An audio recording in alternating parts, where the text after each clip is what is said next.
Boa tarde a todos, eu sou o Gabriel, eu sou graduando em Engenharia Mecânica pelo Instituto Federal de São Paulo e essa pesquisa ela é através por meio do laboratório Cisplex, os Sistemas Complexos da Unesp, e agradeço a FAPESP pelo fomento na pesquisa e também o professor Fábio Roberto Chavaretti e a Letícia que trabalharam nesse projeto. E hoje nós vamos trabalhar com a comparação na crise epilética de dois controladores, o LQR e o SDRE, para monitorar a crise epilética através do modelo neuronal Indmarsh-Rose.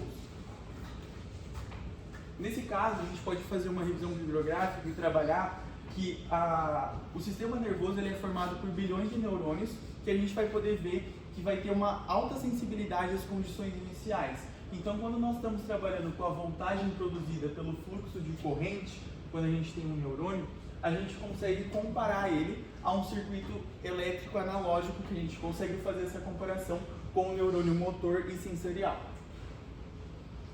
Depois disso, a gente pode ver que o Hoechlin e o Huxley eles desenvolveram esse modelo para essa contribuição para a ciência, e eles trabalharam com a corrente de potássio, a corrente de sódio e a corrente iônica e com o fluxo de vazamento entre os íons. Então a gente vai poder comparar esse axiônio de Lula que teve, esse circuito elétrico, comparando com o comportamento do nosso neurônio cerebral do ser humano. E essa corrente ela vai depender da resistência dos canais iônicos. Então quando eu falo a corrente de potássio, sódio, a gente está falando desses canais iônicos que a gente vai ver na próxima figura, nessa figura 2. Então a gente vai poder ver que a gente tem o capacitor C, a condutância de potássio e a condutância de vazamento. O potencial de membrana V, que a gente consegue ver no começo da imagem, vai ser o potencial inferior à subtração, né, entre o potencial exterior e superior da nossa corrente, e a gente vai ter a sensibilidade às condições iniciais. Então, quando a gente está trabalhando com a sensibilidade às condições iniciais, a gente está falando de sistemas dinâmicos não lineares. Então, a gente vai poder ver que essa sensibilidade vai gerar para a gente uma zona de caos, uma zona de instabilidade ou não, dependendo de quanto que vai ter essa perturbação. Depois disso, a gente vai poder ver o burst, que ele foi definido, é um parâmetro biofísico que eu vou explicar um pouco mais para frente, e ele vai relacionar a forma não linear da composição da membrana. Então a gente vai ter três equações diferenciais, três equações ordinárias, e aí a gente vai ter alguns parâmetros, o parâmetro A, B, C e D, que são constantes, que eles vão ser constantes com essa tabela aqui apresentada. O I vai ser a nossa corrente, o R vai controlar a nossa velocidade, o S administra a adaptação e o X de R é a coordenada do ponto de equilíbrio que a gente vai ter. Depois disso, a gente chega nos parâmetros biofísicos que eu tinha comentado. Então a gente vai ter a quiescência, que vai ser a estimulação de entrada, quando ela está em regime estacionário, perdão. O spike, que vai ser constituída por espaços iguais, então vai ter uma série de espaços iguais. E depois o burst, que ela vai ser constituída por dois ou mais picos, e esses picos vão ter uma zona de inatividade muito grande. E uma motivação significativa para esse trabalho é que quando a gente entra num comportamento caótico ou ainda hipercaótico, trabalhando com os expoentes de VAP9, a gente consegue reproduzir que o indivíduo ele vai ter a crise epilética ou não. Então, variando a nossa intensidade de corrente, ele vai ter essa crise epilética ou não. Nesse sentido, a gente começa a comparar os controladores, o LQR e o SDRE, que a gente vai ter uma função de ganho retroalimentada no nosso estado. Então, ele vai garantir um caminho que ele vai precisar seguir. Já o LQR, ele vai determinar uma trajetória pré-definida. Aqui eu trouxe essa tabela comparativa que a gente consegue ver alguns parâmetros, algumas características significativas para o trabalho. Então, a linearidade, ele vai requer um sistema linear ou uma linearidade muito bem traçada. Já o SDRE, ele trabalha com zonas não lineares. Quando a gente trabalha com estabilidade, o primeiro vai trabalhar somente localmente, o outro ele já consegue abranger uma faixa muito maior. E assim sucessivamente para esses parâmetros, e também a aplicação ao modelo Indmarsh-Rose, que a gente vai conseguir suprimir o caos e o burst que eu tinha comentado, que é um parâmetro biofísico. Depois disso, a gente consegue ver a nossa extensão não linear do nosso sistema. Então, a gente vai poder trabalhar com as equações de Rigat para resolver esse parâmetro. a gente vai poder ver qual controlador faz mais sentido para o nosso trabalho. Então o SDRE ele é mais eficiente para o controle neuronal, ele permite estabilizar a nossa membrana e também a gente vai poder mitigar os comportamentos neuronais diferentes. Depois disso a gente entra na parte das nossas equações governantes do nosso trabalho. Então aqui eu trouxe para vocês toda a nossa, o equacionamento do nosso sistema de controle. Então a gente vai poder ver que nós temos um controle definido, controle não linear nesse caso, vai ter a nossa função de controle e retroalimentação que eu tinha comentado no começo, e os nossos vetores U e U aqui, que a gente vai ter a nossa matriz constante do nosso sistema. Depois disso a gente chega na nossa derivação, e aí a gente vai ter a nossa matriz Q, que ela vai ser simétrica, e a parte positiva dela a gente vai conseguir expressar pelo controle linear da retroalimentação que a gente tinha feito. E aí, atingindo o mínimo funcional dela, a gente vai chegar na nossa matriz calculada pela equação de Rigat.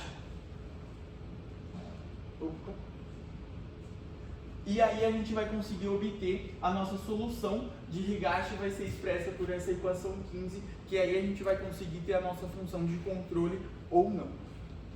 Depois disso a gente consegue ver nessa imagem o controle SDR simples ou o controle com ruído branco. Mais pra frente eu explico por que a necessidade de colocar o ruído branco. E aqui a gente consegue ver alguns parâmetros. Então a gente tem o gráfico X, Y e Z. E aí aqui eu trouxe o descritivo desse gráfico para a gente poder interpretar. E aí a gente consegue ver que a gente tem o nosso valor negativo e converge para a origem quando a gente está trabalhando no X.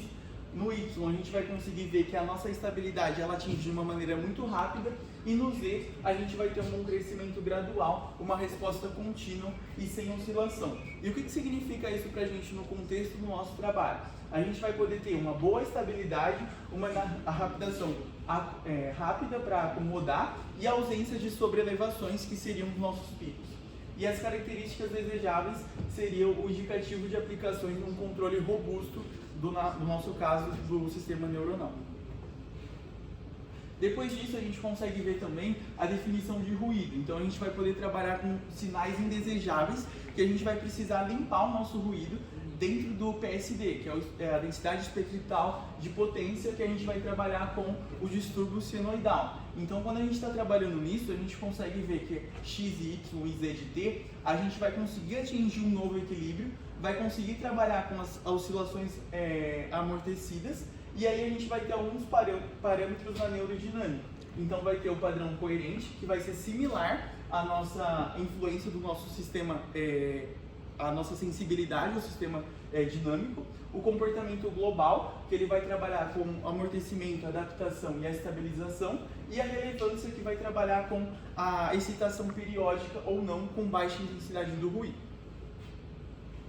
Depois disso a gente consegue trabalhar a comparação estatística entre os dois controladores, o SDRE e o LQR. Então a gente vai poder ver a comparação estatística do desempenho dos dois. Então a gente pode ver o SDRE e o LQR.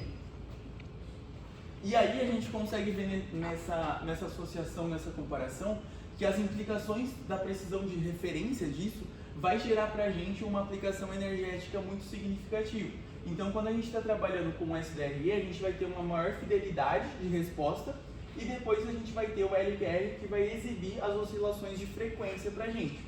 Só que a conclusão disso é a superioridade do SDRE, porque ele vai trabalhar com as zonas, com sistemas não lineares. Isso para a gente já era uma revisão bibliográfica que a gente já tinha feito, só que com os parâmetros da estatística, a gente consegue ter uma adaptação da dinâmica de ganho comprovada nesse caso. Depois disso a gente vai conseguir comparar a evolução do sinal do controle.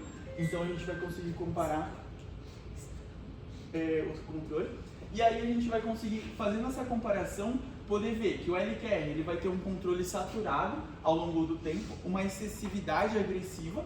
Já o SDRE ele vai ser moderado e adaptativo, e as nossas naturezas não lineares vai ter um sistema de ganho muito maior para a gente.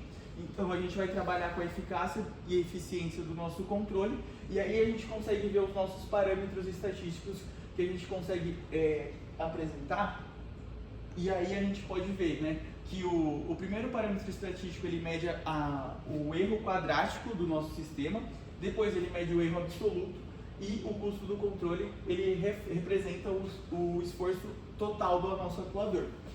E aí, nesse caso, a gente tem o nosso comparativo desses parâmetros estatísticos e percebam que todos esses parâmetros, o SDRE foi significativamente menor do que o LQR. Isso mostra pra gente a nossa robustez, que ele vai ser mais preciso e mais estável estatisticamente, comprovando a nossa hipótese de pesquisa, e aí a gente vai trabalhar com as nossas não linearidades do sistema.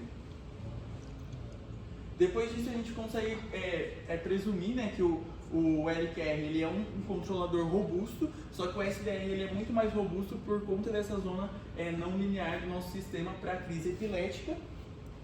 E aí a gente consegue comparar também a superioridade desses sistemas com a maior precisão no rastreamento dessas propriedades e dessas variáveis, e também o quanto que o SDRE ele é mais adaptativo e robusto quando a gente está trabalhando nos parâmetros da bioengenharia.